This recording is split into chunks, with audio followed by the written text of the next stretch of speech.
ভালো কথা। তোমার বাবা কোথায়? বাবা 3-4 দিন হলো কৌশাম্বী গিয়েছেন মহারাজের ডাকে। ওহো, তাই? নইলে আমি ভাবছি এত রাত পর্যন্ত সুনন্দা কি...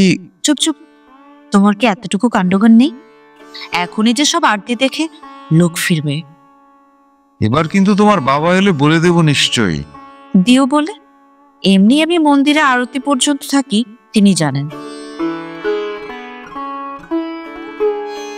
প্রদ্যুন সুনন্দার সুগঠিত পুষ্প পেল দক্ষিণ বাহুটির নিজের হাতের মধ্যে বেষ্টন করে নিল। তারপর বললে, আচ্ছা থাক, বলে দেব না।